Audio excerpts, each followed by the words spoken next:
दोस्तों, खौफ का दूसरा नाम फूलन देवी। भले ही बीहड़ों में सिर न पाए जाते हों, लेकिन फूलन देवी के खौफ से सारा चंबल कांपता था। इनका जन्म 10 अगस्त 1963 भूरा कपुरवा एक मल्लाह परिवार में हुआ था। जब वो धीरे धीरे बड़ी हुई तो उन्हें पता चला कि उनके चाचा ने सारी ज़मीन उनकी हड़प ली। उन्होंने अपने चचेरे भाई के सिर पे एक ईंट मारी। इस हरकत को देख करके उनके माता पिता बड़े नाराज़ हुए और उनकी शादी एक 35 साल के बड़े आदमी से कर दी। जब शादी कर दी तो उनका पति उन्हें रोज़ मारता पीटता था। इस वजह से उनकी तबीयत दिनों दिन बिगड़ती जा रही थी और वो कुछ दिनों के लिए अपने मायके चली आईं। जब मायके से लौट करके ससुराल में पहुंची, तब उन्होंने देखा कि उनके पति ने दूसरी शादी कर ली है और उनके पति ने उस पत्नी ने उन्हें बेइज्जत करके धक्के मार करके घर से निकाल दिया। ऐसे में फूलन देवी कहाँ जाती, उनके पास में कोई विकल्प न बचा था। उनकी मुलाकात अक्सर डाकुओं से होती रहती थी। गिरोह में जाकर के शामिल हो गई वो। उस गिरोह में उन्हें एक डाकू से प्यार हो गया। विक्रम मल्लाह नाम के डाकू ने दूसरे डाकू को मार दिया। कुछ ठाकुरों ने उन्हें किडनैप कर बेहमई गांव ले गए। वहां 3 हफ्ते तक उनके साथ में बलात्कार किया और वो किसी तरीक़ा से वहां से बच निकली और दूसरे गिरोह में जाकर के शामिल हो गई। साल 1981 में वो फिर बहमई गांव गईं और 2 ठाकुरों को जिन्होंने रेप किया था उन्हें पकड़ा और पूछा और 22 ठाकुरों को लाइन में खड़ा करके गोली मार करके हत्या कर दी।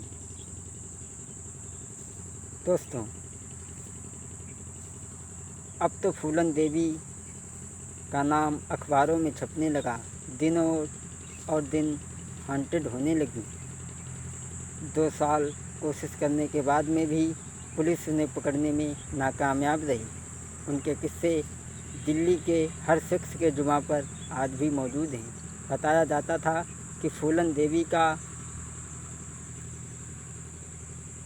दिमाग नेटवर्क इतना तेज़ था कि उन्हें पुलिस आने से पहले ही खबर मिल जाती थी। सरकार पर भी बड़ा ज़ोर दबाव पड़ा। इंदिरा गांधी की सरकार थी। उन्होंने कहा कि फूलन देवी अपने आप को सरेंडर कर दें तो ज़्यादा अच्छा रहेगा। पुलिस 2 साल तक पीछे पड़ी रही, लेकिन फिर भी नाकामयाब रही। ऐसे में उनके पास में कोई विकल्प नहीं बचा था और उन्होंने अपने आप को सरेंडर करने की सोच ली, क्योंकि उनकी तबीयत दिन और प्रतिदिन ख़राब होती जा रही थी।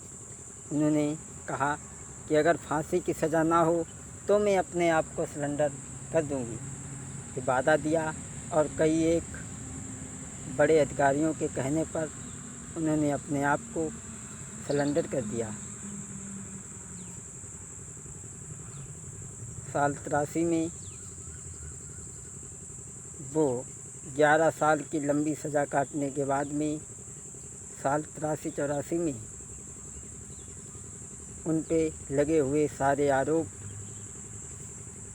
22 हत्या, 30 डकैती और 18 किडनैपिंग के आरोप लगे थे, लेकिन सरकार ने वो वापस ले लिए और उन्होंने मिर्ज़ापुर से टिकट लेकर के सांसद बन गईं।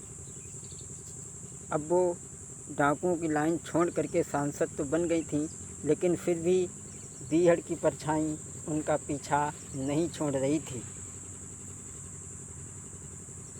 शेर सिंह राणा बहादुर नाम के एक युवक ने वो घर से निकल ही रही थी, उनकी गोली मार करके हत्या कर दी। 25 जुलाई 2001 को इस तरीक़ा से उनकी कहानी समाप्त हो गई। दोस्तों, अगर ये हमारी जानकारी आपको कैसी लगी, अगर अच्छी लगी हो तो हमारे चैनल को सब्सक्राइब करें, लाइक करें और हम आपको ऐसी ही रोचक और भी नई कहानियाँ आपके बीच में लेकर के आते रहेंगे। एक बार प्लीज़ एक सब्सक्राइब ज़रूर कर दीजिए। अरे फूलन देवी की गाथा हमने, अरे तुमको गाई के दई सुनाई, जो कछु भूल बनी हुई भैया, मेरी जगलती माफ़ हुई जाई। अरे विनय शास्त्री कही टेरत हैं, जो वाला सम्राट कहाँ कोई हाल सुनाओ तुमको वीरन, जैसो सुनो कानन से आजू।